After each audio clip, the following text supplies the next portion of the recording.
fera pas après. Ouais. Allez, c'est parti. Bonjour à tous et à toutes. Merci de nous rejoindre pour ce nouvel épisode. Salut Jérémy. Salut Arnaud. Ça fait plaisir de t'avoir dans ce podcast. On te voit partout. Moi, je te vois partout en tout cas, beaucoup, souvent. Tu es très influent sur LinkedIn et tu fais beaucoup de podcasts, tu fais beaucoup de talks. Et on se connaît, je fais un petit disclaimer depuis pas mal d'années parce que, en fait, on a fait un peu notre début de carrière au même endroit. Ton premier job, c'était à la UT Valley, si je dis pas de bêtises. Un de mes stages, quoi, un de mes premiers stages à l'IoT Valley de Toulouse, ouais, c'était en 2014, je crois, ou 2015. Et je crois que tu es parti de la UT Valley et moi, je suis arrivé juste après parce que moi, j'ai fait 2016 à la UT Valley. Et on a un très bon ami en commun à qui je fais un gros bisou, Alex Arnaud, qui vient de Carca. Est-ce que toi aussi tu viens de Carcassonne, si je dis pas de bêtises? Ouais, Tu m'as perdu, pour c'est ça. ça? Ouais, ouais, j'ai perdu. T'as entendu ce que j'ai dit ou pas? Jusqu'à un très bon ami, et après ça a coupé. Du coup, ben, je refais le big up, c'est pas grave. Je disais un très bon ami, Alex Arnaud, qui vient aussi de Carcassonne et qui bossait avec nous à la UT Valley. Et après, je t'ai vu t'envoler chez Spendesk avec cette histoire incroyable. Mais on va pas parler de ça aujourd'hui, parce qu'aujourd'hui, on va parler de levée de fonds. On enregistre cet épisode début mars, mais je le publie que tard. Je pense que je vais publier début avril. Parce que félicitations, tu viens de faire de lever des fonds avec ta nouvelle boîte. T'as levé combien du coup? Donc on a levé un peu plus de 3,3 millions d'euros sur un tour en amorçage, donc un pré-seed, création de la boîte. Ok, donc ça c'est, moi j'aime bien qu'on soit précis sur les termes. Là, tu as levé 3 millions et demi, 3 millions 3 avec une startup que tu as créée il y a quelques mois, que tu as créé les statuts juridiques il y a quelques mois et qui fait 0 € de chiffre d'affaires. Ouais, c'était un tour assez particulier. Et tu vois, j'espère qu'on aura le temps de rentrer dans le détail parce que les montants, c'est ce qu'on retient souvent, tu vois, et c'est ce qui fait la une des articles, mais c'est pas ce qui est le plus important. Je pense que ce qui est important, c'est le constat. J'ai mis longtemps, j'ai mis presque 2 ans avant de monter cette boîte. Et donc, je voulais le faire avec les bons moyens et le bon procédé. Et ce qui s'est passé, en fait, c'est si je reprends chronologiquement, à partir de juin, je me suis tapé moi-même les mains ensemble et je me suis dit, ça y est, je me lance à 200% dans ce nouveau projet, donc dans ce Mobile First Company. J'ai appelé une cinquantaine des gens que je trouvais les plus brillants, qui étaient soit dans mon réseau que je connaissais déjà, soit des gens que j'avais repérés à un moment ou de loin et je me suis dit, ces gens-là, il faut que je leur parle, il faut que ils me défoncent mon idée. Ce qui a fait un effet boule de neige parce qu'ils ont décidé d'investir. La grosse majorité a décidé d'investir dans la société. Donc, ça a Ok. fait en fait un tour très tôt dans la boîte, puisque la boîte n'était même pas incorporée.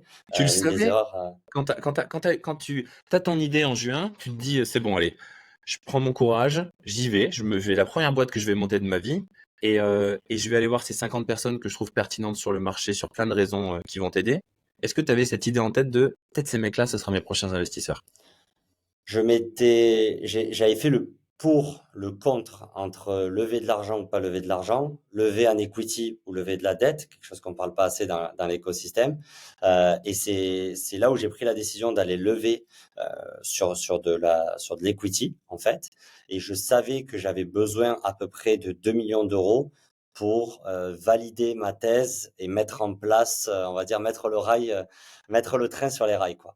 Donc, je savais dès le début que si j'allais pas lever 2 millions d'euros, mon play et ma vision que j'avais envie de faire et de vérifier n'auraient pas pu se faire, quoi. Ok. Par contre, c'était encore assez flou de comment je vais aller chercher ces 2 millions d'euros, en quelle échelle de temps, est-ce qu'il va falloir que je sorte un prototype, est-ce qu'il va falloir que je recrute une équipe entière. Donc, c'était un peu flou dans la manière de le faire. Et du coup, là, ça paraît, par rapport à tous les entrepreneurs, enfin, par rapport à la moyenne des entrepreneurs qu'on rencontre, qu'on voit lever des fonds, etc., et aux métriques qu'ils ont, ça paraît un peu hors norme ce que tu as fait. J'imagine qu'aux States, ça serait peut-être pas hors norme. En tout cas, pour la référentiel français-européen, c'est quand même assez hors norme ce que tu as fait. Et en fait, on a l'impression quand on t'écoute que ça a démarré en juin 2023, mais ça a démarré bien avant.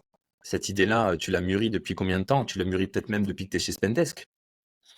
Ouais, c'est assez drôle et on pourra revenir, tu vois, un peu sur la vision de Mobile First pour que les gens comprennent bien ou autre. Mais ce qui est vraiment intéressant, c'est les gens qui m'ont donné. Donc, si je refais un peu la structuration du tour, il y a une trentaine de business angels qui ont investi personnellement, eux, dans la Ok. société. Et je pense que tu pourras partager le mémo, si tu veux, Si aux tu gens veux, qui Bélis. écoutent. On a la liste à peu près des 30 business angels qui ont investi. Et il y a vraiment des personnes assez folles. Et J'ai de vu, l'autre ouais. côté, ça a fait un effet boule de neige, en fait, puisque le fait qu'on lève qu'avec des business angels a attiré des investisseurs, et notamment un énorme fonds américain qui s'appelle Lightspeed, qui est un fonds sans erreur qui doit faire peut-être 6 milliards de management, donc ce qu'on appelle des énormes fonds catégorie Tier 1, et on les connaît notamment en France, puisque c'est eux qui ont fait le tour de Mistral, le tour de tous les records, ben, c'est eux qui étaient en lead sur Mistral. Donc on est leur deuxième deal de l'année, un peu plus petit, un peu plus modeste, un peu moins de prise de risque de leur côté. Mais ils sont venus toquer à la porte très tôt et en fait, on a reçu un term sheet avant même que ça devienne une vraie boîte avec des bureaux, avec des employés ou autre. Donc on s'est retrouvé en fin d'année 2023 à incorporer une boîte avec des tours qui avaient été faits sur des business angels, donc vraiment des BSAR qui avaient été émis pour des business angels, incorporer la boîte et lever un equity transformer le term sheet quoi en levée de fonds. Et on s'est retrouvé du coup début 2024 avec l'argent sur le compte. Et là, on a pu commencer à exécuter la vision. Et là, on est en train de finir le premier trimestre. Donc, on est au rendez-vous de ce qu'on s'était fixé. Mais voilà, en fait, le tour s'est fait en cette partie-là. Et pourquoi on est arrivé à ce moment-là, je pense qu'il y a eu deux choses. Et c'est un peu des erreurs que font beaucoup d'entrepreneurs. C'est ils ne comprennent pas assez les gens qui vont voir euh, pour lever de l'argent, en fait. Et je m'explique. Dans le processus, tous les gens qui ont fait du sales aujourd'hui, le meilleur sales, c'est pas celui qui explique le mieux, c'est celui qui comprend le mieux la cible, en fait. Et je pense que l'erreur numéro un des entrepreneurs, c'est qu'ils veulent lever des fonds, mais ils sont, pas du tout assez au clair de pourquoi ils vont lever des fonds, comment ça va se passer, quelles sont les alternatives aussi. Et donc, ils se retrouvent face à un venture capital, quoi, quelqu'un où ils connaissent pas son job, ils connaissent pas quels sont ses KPI, ils connaissent pas quel est son boss et ils connaissent pas quels sont ses intérêts business ou autres. Et donc, je pense que l'erreur numéro un, c'est de pas connaître le métier d'investisseur, quels sont les critères qu'ils regardent, quels sont les intérêts, qu'est-ce qui les intéresse, qu'est-ce qui les fait qu'ils vont se passionner pour un deal ou qu'est-ce qu'ils vont faire qu'ils vont avoir peur.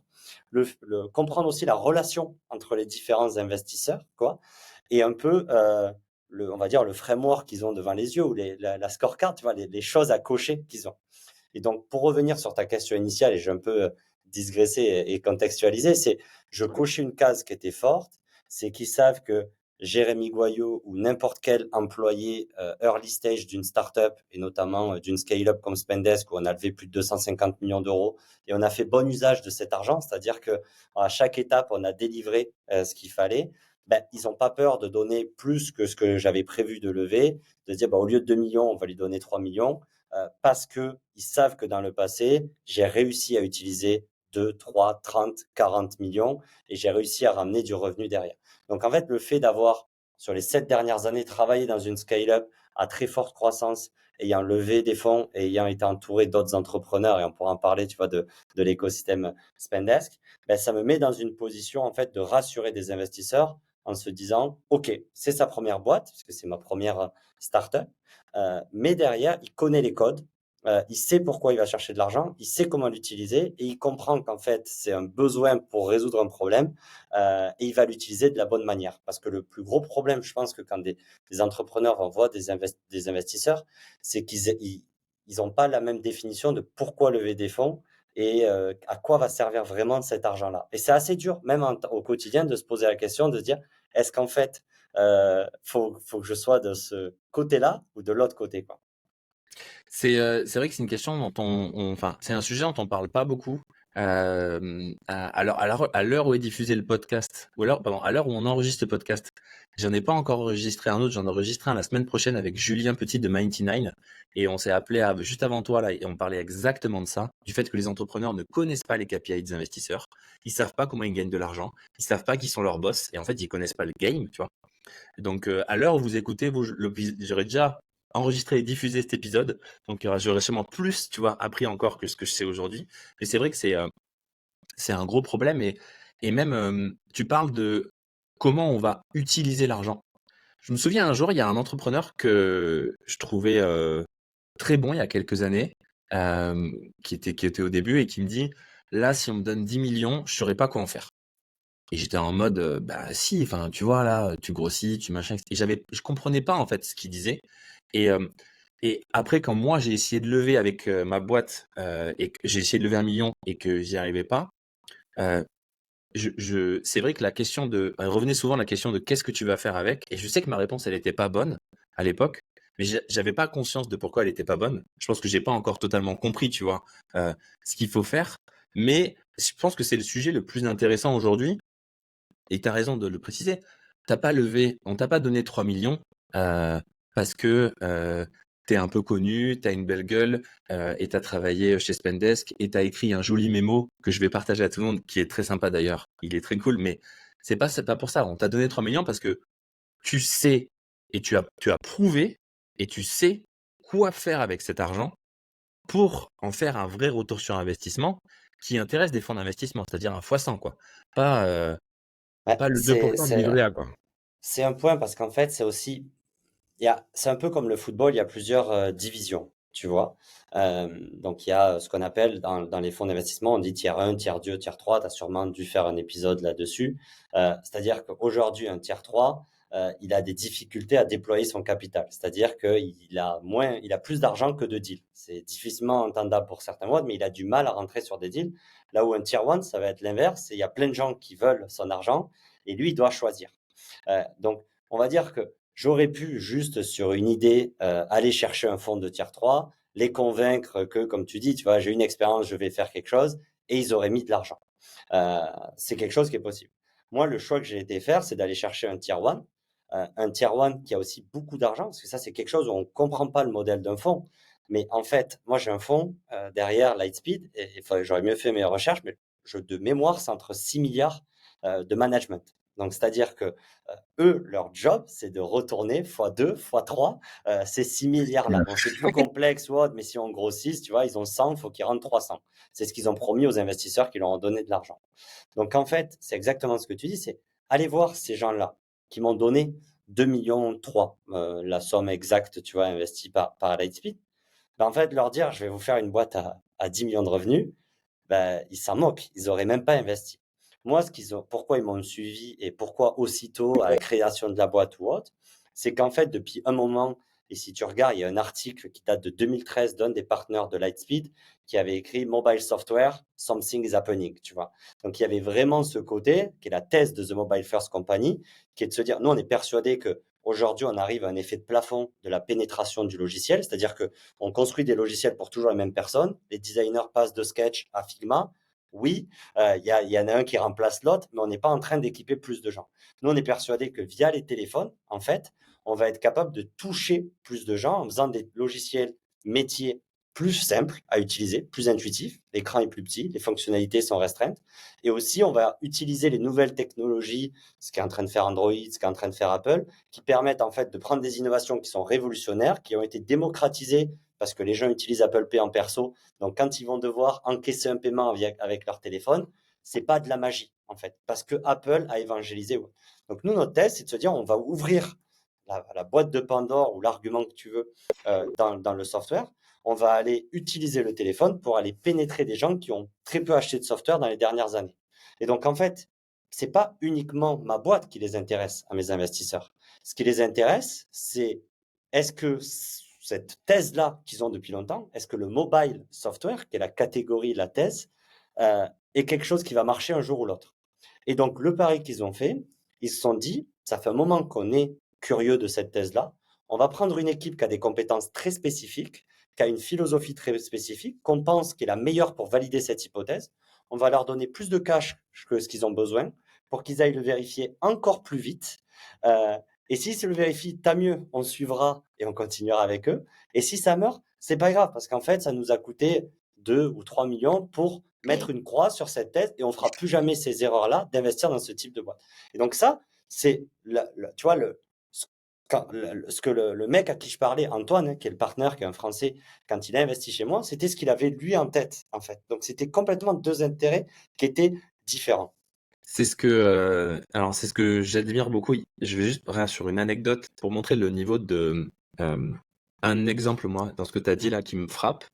Tu as dit, le mec avait écrit un article en 2013. Et voilà le niveau d'exigence et de qualité qu'il faut avoir quand on est un entrepreneur comme toi et qu'on veut lever 3 millions sur une idée, entre guillemets, c'est qu'en fait, c'est un sujet où tu vas, et c'est ça qui est magnifique, et c'est ça souvent on perd de vue les entrepreneurs qui arrivent pas à lever des sous, c'est que, en fait, le mec en face de toi, faut que tu t'assures qu'il soit aussi obsédé par l'idée que toi, tu es en train d'essayer de creuser. Et c'est là où, ben oui, effectivement, si jamais c'est un mec qui gère 6 milliards, mais que ça fait déjà 10 ans qu'il a écrit un article sur ce sujet, qui réfléchit à ce sujet, qui se dit putain, ça serait bien qu'il y ait une boîte qui fasse un truc autour de ça. Tu t'es renseigné sur ce mec-là, j'imagine, beaucoup. T'as vu des choses, t'as vu peut-être des boîtes dans lesquelles ils avaient investi, des tests qu'ils faisaient. Et en fait, c'est pertinent pour lui d'aller prendre ce pari-là. Mais du coup, tu as step up ton game.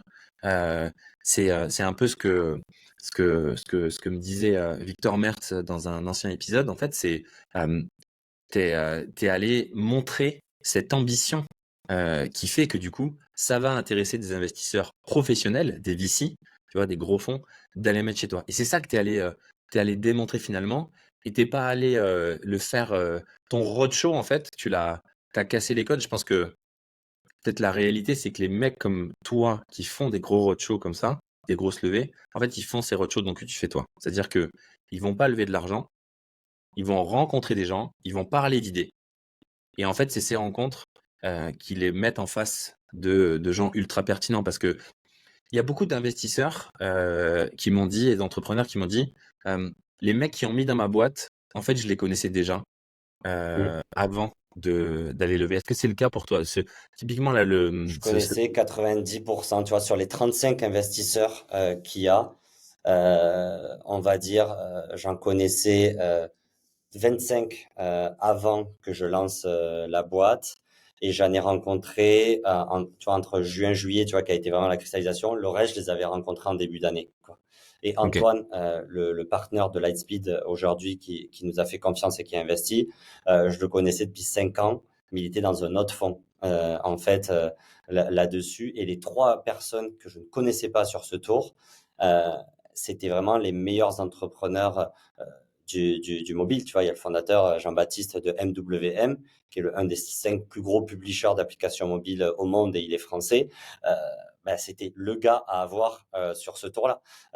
Tu vois, on a rencontré aussi les fondateurs de Vodoo et de Homa Game. Homa Game qui nous a suivis aussi sur ce. C'était les. Quand tu parles mobile en France, tu penses à ces trois acteurs ou les autres qui sont sur la cap table, mais tu penses à ces gens-là. Donc en fait, c'était hyper. Je les connaissais pas parce que c'est pas mon zone d'expertise, le mobile. Par contre, j'ai été les chercher, ils savaient pourquoi j'allais les chercher. Quand tu es allé les chercher, ces gens-là, là, ces 50 personnes, t'en étais, alors c'est difficile à quantifier, t'en étais où dans l'idée, mais ton pitch, il était structuré à quel point, ta thèse, tu leur as amené quoi? Tu vois, déjà, tu les pokais sur LinkedIn en mode, je t'avais entendu dire chez Thibault Louis, j'avais bien aimé, en interview avec Thibault Louis, t'avais dit, euh, le fait d'avoir une grosse audience sur LinkedIn et d'être actif, ça me donne l'opportunité d'avoir accès à des gens qui, du coup, me prennent plus au sérieux. Et du coup, c'est comme ça que tu penses que tu as réussi à rencontrer ces gens-là? Non, mais je pense, sinon ça remonterait très loin. Je pense que j'ai toujours été assez connecté et assez intéressé par les gens, quoi. Donc c'est ce qui m'a fait toujours le fait. Je pense que Spendesk était au cœur de l'écosystème, enfin eFounders, Spendesk, et aujourd'hui avec le nombre de boîtes lancées par les anciennes Spendesk, on va être encore plus au cœur de l'écosystème. Donc je pense que ça nous a occupé une place. Et moi, il y a le timing qui n'a pas été forcément à ma faveur parce que je me suis barré de Spendesk en juillet 2021. J'ai fait un énorme post LinkedIn qui a un peu tout cassé et j'ai dit que j'allais monter une boîte. Et puis, il n'y a pas eu de boîte qui a été lancée après ça. Donc, en fait, j'ai un peu fait un pétard mouillé, ce qui a un peu joué à ma défaveur, puisque les gens se sont dit, Jérémy, ça y est, en fait, il a raté son coup. Là, il fait du consulting, il gagne bien sa vie, c'est fini. C'est pas un entrepreneur, quoi.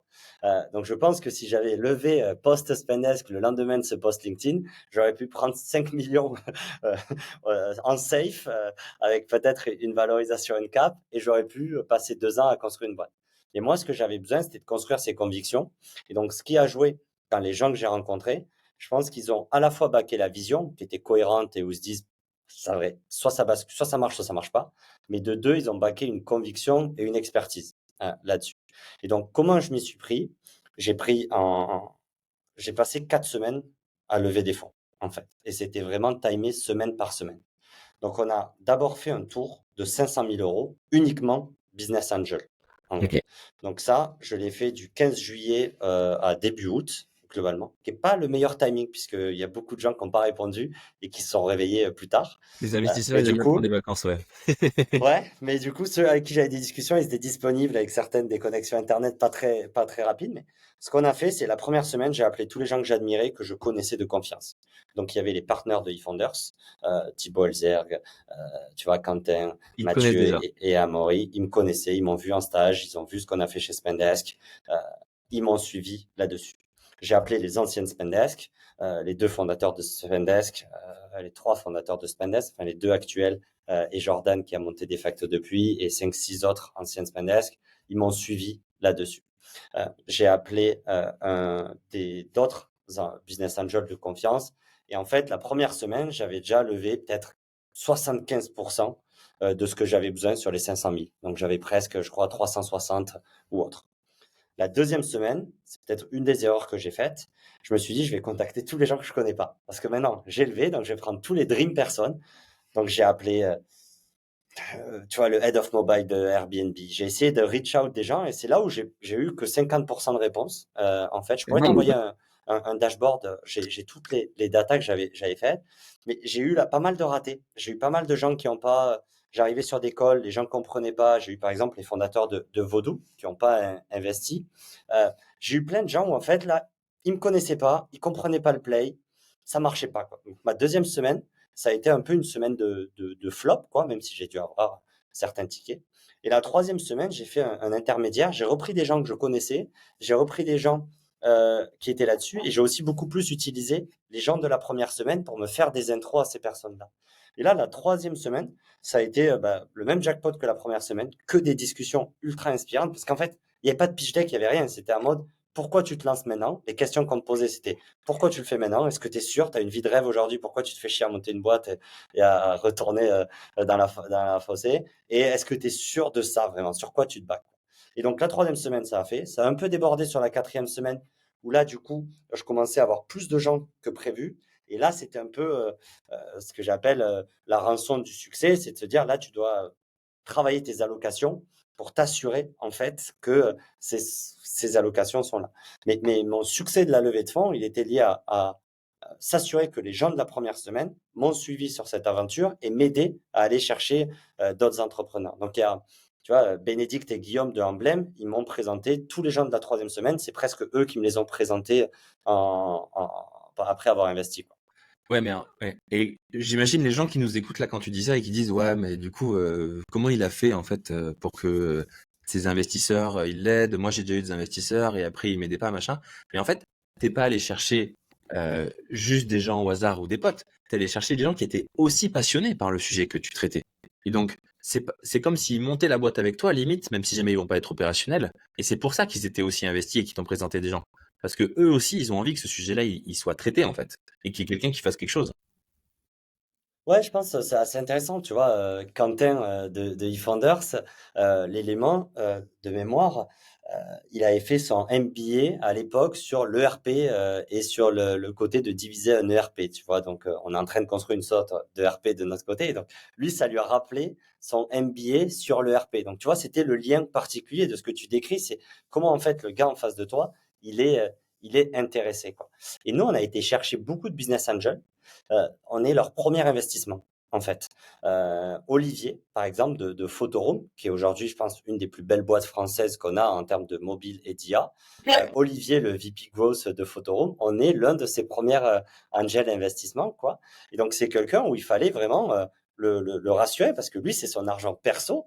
Il te fait confiance et il va pas, je sais pas, partir en vacances, il va pas rénover son appart ou autre. Il se prend son argent, il te le donne à toi parce que il est d'accord avec ce que tu dis, quoi.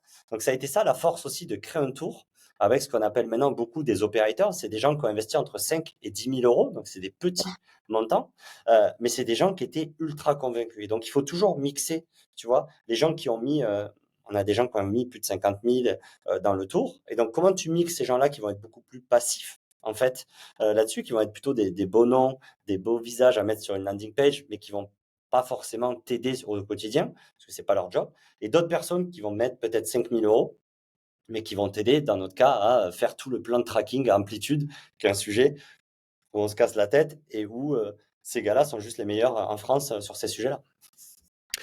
Tu as dit tout à l'heure que tu aurais dû le lever en quittant Spendesk et que du coup, tu as fait un peu un effet pétard mouillé. Je suis pas d'accord parce que je pense que tu as créé un bon FOMO aussi. C'est-à-dire que tout le monde s'attendait à ce que tu montes une boîte et finalement, tu l'as pas fait. Et par contre, du coup, tu as mis le temps pour arriver. Et quand tu arrives, je pense qu'il y a eu un effet où tout le monde s'est dit, OK, s'il le fait maintenant, comme tu dis, avec cette vie de rêve qu'il a, avec là où il est bien, c'est qu'il a vraiment un sujet. C'est qu'il a vraiment trouvé quelque chose, un, qui le passionne, deux, en quel il croit, et trois, où il voit un vrai potentiel. Donc, moi, je pense qu'il y a eu aussi cet effet-là, tu vois, de se dire, il y avait à mon avis, il y avait des gens qui attendaient que tu montes une boîte et qui étaient contents de voir que tu aies trouvé le sujet. Ouais, les gens qui m'ont suivi pendant ces 2 ans, mais en fait, j'ai perdu aussi beaucoup de gens. Je me suis mis à faire des selfies dans la rue d'Abidjan, tu vois, avec mon passeport. J'ai interviewé des entrepreneurs, j'ai balancé et on a investi beaucoup d'argent sur l'écosystème africain. Donc les gens étaient surpris de, attends, mais tu montes pas une boîte en Afrique? J'avais quitté Paris. D'abord pour les États-Unis, après pour la Colombie, j'avais fait un peu d'immobilier, donc dans la tête des gens, j'étais un rentier qui avait fait fortune chez Spendesk, alors que j'ai gagné moins de 12 000 euros à la vente de mes actions Spendesk, quoi, à ce jour, tu vois. J'ai toujours toutes mes actions chez Spendesk. Donc, il y avait beaucoup, et c'est le problème des réseaux sociaux. Puis oui, ils sont une force et ça t'apporte aujourd'hui de la visibilité, mais ça fait aussi beaucoup de bruit puisque les gens voient un post sur trois, lisent quelque chose, l'interprètent de l'autre manière. Donc ça fait beaucoup de bruit. Et je pense que l'ennemi d'un entrepreneur, c'est le bruit autour de lui. Je pense qu'il faut réussir en fait à expliquer de manière hyper simple que mon focus sur les 10 prochaines années, c'est ça, en fait. Ouais, c'est vrai que ça c'est, je suis d'accord avec toi. Tous les entrepreneurs n'ont pas la chance d'avoir l'audience que tu as, mais c'est un peu à double tranchant. Ça peut aussi te desservir. Et Non, j'ai retrouvé, tu vois, j'ai sous les yeux parce qu'en fait, tu vois, ça te dit, ouais, en 3 semaines, il a parlé. J'ai créé une liste avant de contacter la première personne. J'avais 160 investisseurs identifiés.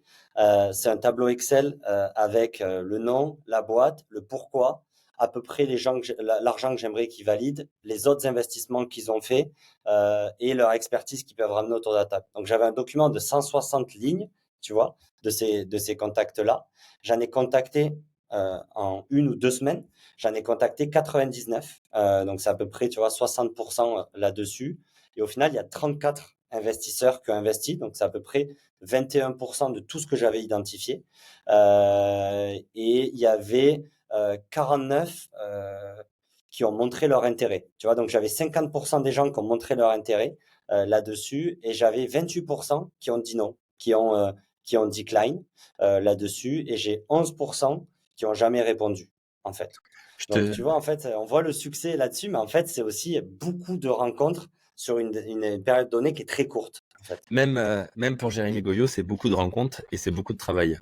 Contrairement à ce que tu vois, on peut avoir l'impression, quand on regarde sur les réseaux, que tu as accès à tout facilement. Ben, en fait, non, t'as cravaché fort et dur pour en arriver là.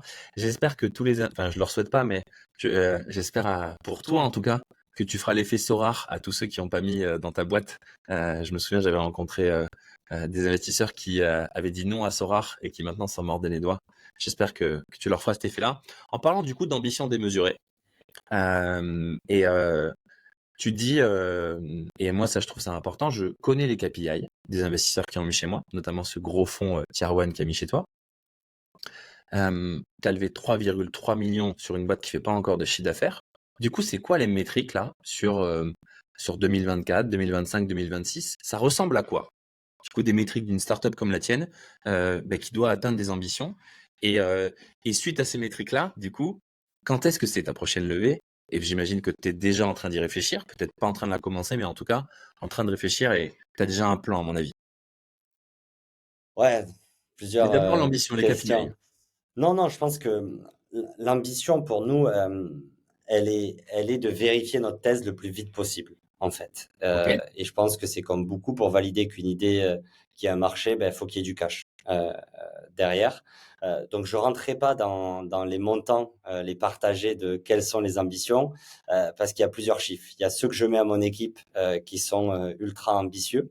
Il y a ceux que je partage aux investisseurs, et qui sont peut-être un peu moins ambitieux que ceux qu'on se fixe en interne là-dessus. Je pense que c'est peut-être une des erreurs que peuvent faire les entrepreneurs, c'est de donner des chiffres à ses investisseurs qui sont plus ambitieux que les chiffres qu'on donne à son équipe, où en fait son équipe ne comprend pas pourquoi on doit faire ces chiffres-là, quoi.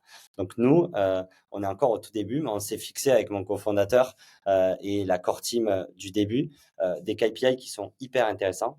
Le premier, c'est les active users, en fait, puisque Ok. nous, on veut une vision de prouver qu'on est capable de pénétrer des marchés.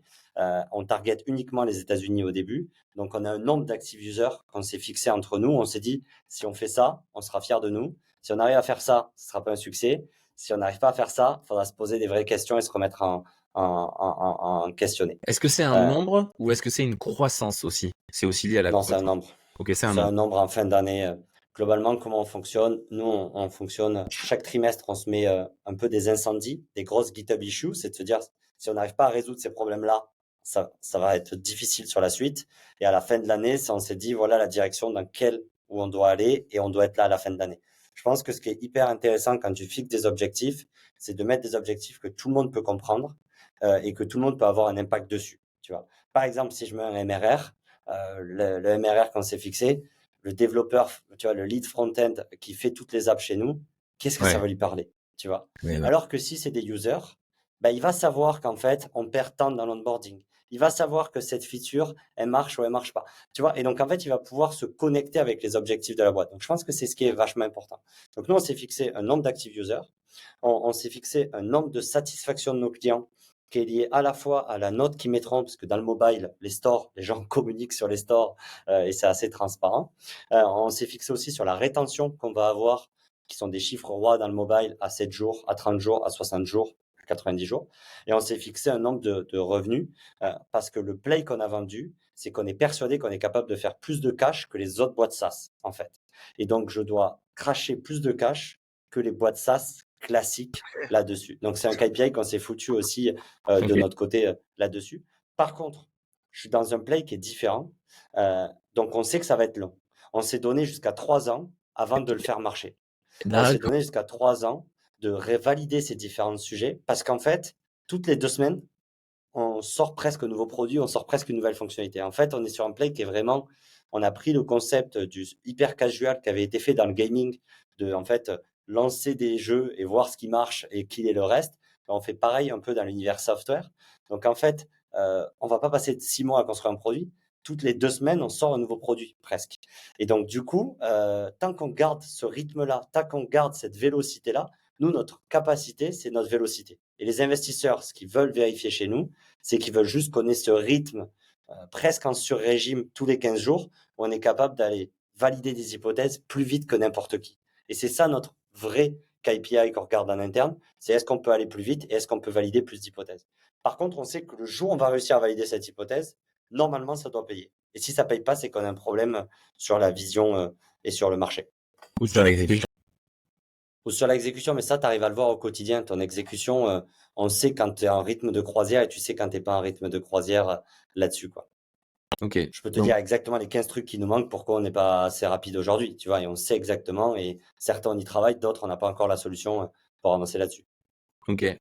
Donc en gros, là, si dans 3 ans, t'as pas atteint ces chiffres-là, ça veut dire que ben, c'était pas le bon moment ou c'était pas la bonne. Enfin, en tout cas, ça marche pas. Et du coup, si tu les as atteints, euh, ton ambition ensuite, c'est de continuer cette accélération par ta croissance même, puisqu'apparemment, tu dis que toi, ton play, c'est d'aller montrer que tu sais faire du cash, beaucoup plus de cash que les SaaS classiques. Ou alors, c'est directement d'aller continuer à relever pour accélérer encore plus cette croissance. Mais en fait, tu vois, la question, elle est là, c'est genre, on va avoir besoin de plus de cash à un moment donné. Pour deux raisons, on est assez dépendant du paid acquisition. On fait pas mal de dépenses publicitaires, peut-être 10 fois plus qu'un acteur du SaaS, tu vois. Ok. Euh, donc, globalement, on a un besoin de financer nos acquisitions. Donc, la question qu'on va se donner, c'est est-ce que vendre des equity de la boîte on a fait un beau tour, donc on s'est quand même bien dilué, plus que d'autres boîtes là-dessus. On a fait exprès on a fait le choix d'aller avoir une dilution plus forte pour avoir plus de temps d'itération. Mais derrière, est-ce que transformer mon equity pour avoir plus de cash pour faire de l'ADS, est-ce que c'est le meilleur moyen? Donc, je pense que en fonction de nos types de dépenses, on va avoir plus de cash dans les prochaines années, mais on va pas que faire de l'equity. Et je pense que c'est ça que les entrepreneurs vont commencer à faire. Et j'espère qu'on sera un peu dans ces premiers rôle modèles ou autres, de se dire comment on va pouvoir en fait financer nos besoins avec différentes sources de financement. Donc, je pense qu'on va aller faire du non dilutif, je pense qu'on va aller faire de la dette, je pense qu'on va aller faire de l'equity et qu'on va avoir une equity story un peu plus complexe de juste faire une série A de 10 millions pour continuer la croissance. Ça va pas être aussi simple. On va avoir plusieurs postes de dépenses. On va racheter des applications de notre côté. On va racheter des boîtes, nous. Donc, en fait, est-ce que ça, tu le finances en equity ou est-ce que tu le finances en dette? On va avoir des besoins marketing très forts et on va avoir des besoins people qui vont grossir. Donc, en fait, ça va être une équation et en fonction du timing, en fonction du besoin, ben, on ira chercher du financement, quoi. Mais la levée de fonds n'est pas une finalité en soi là-dessus, même si pour être très transparent avec toi, quand tu lèves avec un multi-stage fund, donc c'est-à-dire que Lightspeed, globalement, quand on s'est tapé dans la main, on s'est mis d'accord sur des KPI et ils nous suivront si on atteint les milestones de succès qu'on s'est atteint. Euh, Après, c'est comme tout, c'est ce qu'ils te disent quand tout va bien. On verra quand ça va évoluer. Mais on a quand même fait le choix aussi d'avoir un investisseur avec nous sur le premier, qui, si toutes les équations sont ouvertes, on n'a pas besoin d'aller chercher d'autres investisseurs. Ok. Ah ouais, donc ça, c'est aussi une condition sine qua non. Euh, c'est c'est beaucoup plus. Du coup, ça paraît très logique, tout ce que tu racontes. Ça me fait même me demander finalement. Je pense que j'ai pas bien compris ce que c'était The Mobile First Company, tu vois. Je pense On que je aurait suis dû pas le seul. commencer par là. Mais je pense que tu vois, beaucoup de personnes n'ont pas bien compris parce qu'en fait, c'est ça qui est intéressant. Tu as dit, on récupère ce que font les boîtes dans le jeu, dans les jeux mobiles, et c'est-à-dire on teste plein d'idées pour trouver un peu la poule aux œufs d'or, si on peut dire ça comme ça, et pour valider, ce qui du coup est un peu antinomique avec toutes les startups qu'on voit, qui se concentrent sur un sujet, mais en fait ton sujet, toi, c'est pas le SaaS, c'est la manière dont on adresse le SaaS, Ouais, et c'est ça ton play. pour résumer, nous, on est persuadé qu'aujourd'hui, les gens préfèrent acheter des softwares qui sont plus petits, moins chers, avec une fonctionnalité qui est hyper spécifique. Donc, nous, notre job, c'est de construire une galaxie de software qui répondent à un problème très précis pour une audience assez large. Donc, on va faire des applis qui vont faire des notes de frais, on va faire une appli qui va faire un CRM, on va faire une appli qui va faire de l'invoicing, on va faire une appli qui fait de la gestion des stocks. Donc, on va construire cette galaxie de software très inspirée de ce qu'a fait Zoho il y a 20 ans. Et Zoho, c'est notre boîte modèle, c'est ce qu'ils ont fait il y a 20 ans. On va faire le Zoho, mais pas avec une code base et pas avec une vision de 1993, mais plutôt une vision des années 2020. Et donc, comment on va le faire? Euh, c'est en utilisant une méthode qui est de se dire que le produit, c'est pas le plus important. Le plus important, c'est la distribution, en fait. Puisque globalement, est-ce qu'il vaut mieux faire un produit que j'adore ou est-ce qu'il vaut mieux avoir 15 000 users qui sont prêts à payer ça? Et donc, nous, en fait, on a pensé le software d'une autre manière, c'est-à-dire qu'on construit la machine d'acquisition d'abord. On va capturer du trafic, tu vois, au moment où je te parle, et je pourrais t'envoyer, on a à peu près 97 publicités qui tournent, alors qu'on n'a toujours pas de produit, tu vois.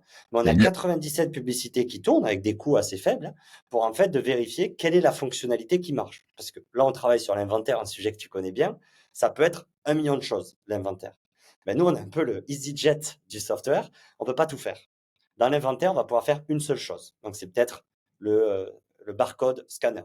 C'est peut-être le generation de QR code. C'est peut-être la gestion du multisite. Enfin, il y a plein de choses dans l'inventaire. Et nous, on teste quels sont ce qu'on arrive à capter. Et une fois qu'on sait la demande qu'il y a, ben là, on build le produit pour eux. Et une fois qu'on a le produit, ben, on va ramener des utilisateurs et on va s'assurer que les utilisateurs restent, utilisent plus le produit. Et pour certains, pour qu'ils restent plus, on va devoir développer plus de fonctionnalités web. Donc, quand je dis vraiment que, et c'est pour ça qu'on a pris un nom qui est un peu mystérieux, tu vois, c'est The Mobile First Company, parce que nous, en fait, l'équation qu'on doit répondre, c'est on est persuadé qu'il y en a marre des applis à la con dans les téléphones et qu'on est persuadé que c'est un outil qui est ultra puissant et qui est sous-utilisé aujourd'hui, et notamment dans la catégorie professionnelle, et que si aujourd'hui tu ouvres ton App Store et que tu vas dans la catégorie business, il y a des scanners de PDF, quoi. Ce qui est bien, mais c'est pas ça qui fait tourner ton business. Et donc, nous, on veut construire toutes ces apps qui vont te permettre au quotidien, en moins de 3 minutes, de gérer tes différents problèmes business sur ton téléphone. Donc, on va commencer avec 1, 2, 3, jusqu'à 30, 40 à l'avenir. Stylé. Ça explique mieux et on comprend mieux du coup l'ambition et du coup ce que vous essayez de faire. Faudra Euh, peut-être le mettre au début de l'épisode. non, c'est pas grave. Au Donc, tu moins m'as les dit gens. que tu faisais pas de montage. Non, aucun montage. Et on met tout en vrac. Tu vois, même le début là où ça a bugué, je le laisse. Je veux que les gens ils vivent ce qu'on vit aussi. Je fais pas de montage YouTube pour l'instant. Je suis plus en mode on discute. Je laisse les gens le mettre en x2, tu vois, s'ils veulent, c'est pas grave. Je vois le temps qui défile, on arrive bientôt à la fin. Merci beaucoup déjà pour toutes ces explications. Est-ce que j'ai mes petites questions bateau de fin d'interview que j'aime bien poser, tu sais, pour faire le tour. Il y en a une que je voulais te poser, c'est qu'est-ce que tu regrettes d'avoir fait sur ta levée de fonds là, sur cette levée de fonds là? Est-ce qu'il y a quelque chose que tu as fait et tu dis putain ça, je vous le donne, voilà, je l'ai fait, c'était une connerie, j'aurais pas dû le faire. Non, mais ça, on a toujours des regrets, mais je pense que, enfin, si tu fixes là-dessus, si c'était à refaire, je pense que je ferais les mêmes erreurs. Donc, en gros, ça sert à rien d'avoir des regrets. Peut-être de ne pas avoir le bon avocat qui nous accompagne. Donc, on n'a pas eu le bon avocat sur la première incorporation de la société. Ça nous a coûté 15 000 euros pour pas grand-chose. Et ça nous a mis dans une situation où on a perdu 2, 3 mois pour purement travailler avec les mauvaises personnes. Donc écrivez-moi. Maintenant, on a des très bons avocats que je recommande fortement. Mais voilà, peut-être pas d'être assez bien entouré en termes d'équipe support pour t'aider sur cette levée de fonds. Ok. Et c'est quoi du coup le meilleur conseil qu'on t'a donné pendant cette levée de fonds? Tu t'es dit putain mais et qui t'a un peu changé pendant ta levée. Non, je pense que ce qui est assez dommage, on a beaucoup parlé du précide de 500 000, du coup, on n'a pas trop parlé du deuxième de 2,8 millions, du coup. Mais j'ai rencontré uniquement 10 entrepreneurs, enfin 10 investisseurs sur le deuxième en 4 jours. Euh, et globalement, on te le dit toujours, mais genre, d'un investisseur à l'autre, il n'y a pas du tout le même fit, il n'y a pas du tout la même culture, il n'y a pas du tout la même expertise. Ouais. Et je pense que j'ai rencontré des personnes que j'aurais pas dû rencontrer. Ils ont perdu 40 minutes de leur vie, j'ai perdu 40 minutes de la mienne, et ça servait à rien, en fait. Et je le savais dès le début, tu vois. Je dirais pas les noms, mais il y a des gens où ça servait à rien qu'on se rencontre, en fait. Et donc, j'aurais mieux fait de passer 2 heures avec les deux qui m'ont envoyé des term sheets ou les 4 qui ont voulu m'envoyer des term sheets plutôt que les 10 qui servaient pas à grand chose. Donc, je pense que de, de vraiment comprendre qui sont les bons investisseurs et savoir qu'on va passer un bon moment et qu'on va avoir une discussion productive et qu'en fait, c'est juste une finalité d'avoir le term sheet à la fin, euh, ben, vaut mieux être dans cette catégorie-là que l'autre, quoi. Et donc, j'ai accepté de rencontrer des investisseurs parce que c'était des beaux noms, parce que c'était des gens smart, et ainsi de suite. Mais je savais qu'ils n'allaient pas investir et donc, on a perdu tous les deux du temps. Ok.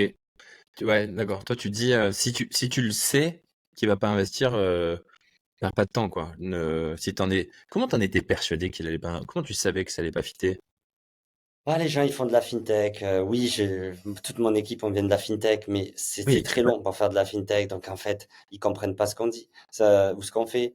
On n'avait pas de produit, on n'avait pas de boîte incorporée et ainsi de suite. T'étais trop loin de leur Il y métrique a, à eux quoi. tu vois, on s'est fait taper un peu dessus par un gars qui a dit, moi, j'ai investi dans Revolut et j'avais le produit entre les mains. Tu vois, ben oui, mais en fait, c'est bien, mais ça n'a rien à voir, tu vois. Donc il y a eu pas mal de quiproquos là-dessus, où globalement, c'est toujours plus facile a posteriori de savoir que c'était pas les bonnes Mhm. personnes.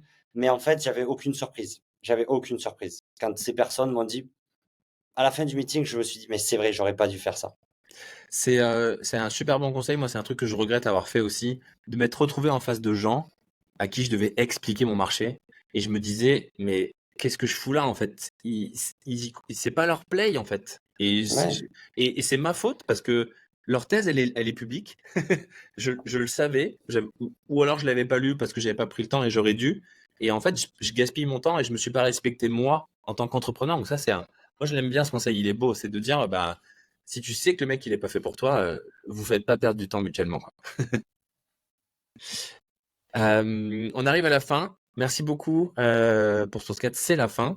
Est-ce qu'il y a quelque chose que tu veux rajouter ou une question que tu penses que je t'ai pas posée, qui aurait été pertinente, un truc que tu avais vraiment envie de partager aujourd'hui? Je vais le réfléchir un peu. Il y a des choses qu'il faut dire en off et des choses qu'il faut dire en on. Donc écrivez-moi, je vous donnerai des conseils que je peux pas parler publiquement. Euh, non, je pense que ce qui est ultra important, c'est de prendre des gens autour de votre cap table, en fait, euh, qui sont des gens où vous allez avoir un plaisir à vous enfermer dans une salle et bosser sur un tableau blanc, où vous pouvez aller dîner à un resto, où vous pouvez partir, tu vois, un week-end ensemble, sans tomber dans le cliché, tu vois ce que je veux dire. Mais en fait, si vous arrivez à devoir aller chercher des fonds, aller chercher des gens qui vous inspirent pas, qui vous intéressent pas, avec qui vous n'avez pas envie de répondre au téléphone, est-ce que vous avez vraiment besoin d'argent, en fait? Et c'est un peu le sujet que je me poserai, c'est de lâcher de l'equity de sa boîte, qui est le truc le plus précieux et on réalise pas assez, en fait, au début, on le réalise trop tard, que c'est ultra précieux, pour des personnes à qui on n'a pas un fit humain fort, c'est qu'on n'est pas dans la bonne catégorie. C'est qu'on n'est pas dans la bonne catégorie là-dessus. Et je pense que lancer une boîte, c'est une cartouche qui prend 10 ans, tu vois. Est-ce qu'on est vraiment prêt à partir de 10 ans avec ce setup-là? Et tu l'as vécu, je pense, Arnaud, ou autre. Il y en a d'autres des cartouches. Prenez peut-être 6 mois de plus, prenez peut-être un an de plus, prenez peut-être 2 ans de plus. Mais on a le temps de lancer des boîtes. Il y a cette hype dans l'écosystème qu'il faut lancer, c'est la meilleure vie. Je pense que c'est le pire job au monde, tu vois. Alors, on est mal payé. Euh, enfin, mais c'est honnêtement, c'est vraiment pas kiffant de lancer une boîte, quoi. Et donc, si vous voulez le faire, autant le faire avec des gens qui peuvent vous changer les idées si vous allez juste faire un lunch chaque mois avec eux, ou de deux, le faire sur un sujet qui vous passionne vraiment et où rien qu'avec votre passion, vous allez convaincre les investisseurs, quoi.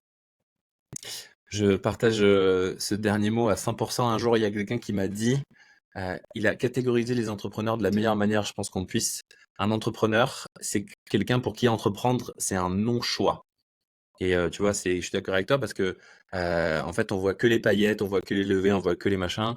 On voit pas la sueur, les larmes, les galères, les merdes qui te tombent sur la toute la journée. Et entreprendre au début, c'est pas glamour. Entreprise, au début, c'est dur, ne serait-ce que par ton réseau, ta famille, tes amis. Et donc, du coup, c'est vraiment, je Puis suis on est d'accord mal avec toi. payé, on fait pas d'argent, on fait pas d'argent. Ah ouais, Donc, c'est clair. c'est Tellement, aussi tellement. le sujet qu'on oublie, mais aller chez Amazon ou aller dans des scale-up et tu auras une vie beaucoup plus confortable.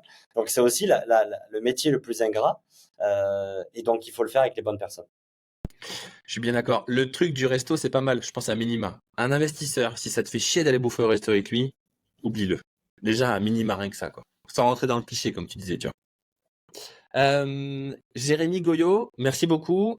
Pour toutes les personnes qui nous écoutent, allez-y pour les commentaires, les questions publiques sur YouTube, sur TikTok, partout où vous voyez ces vidéos. Posez plein de questions. Je suis sûr que Jérémy répondra avec grand plaisir. Vous pouvez le taguer. C'est sur LinkedIn. Vous pouvez lui envoyer des messages pour tous les sujets un peu off dont on peut pas parler en public. Je vous remercie à tous et à tous pour votre écoute. Je vous dis à la prochaine fois pour le prochain épisode. Et puis Jérémy, merci encore. Merci Arnaud. À plus.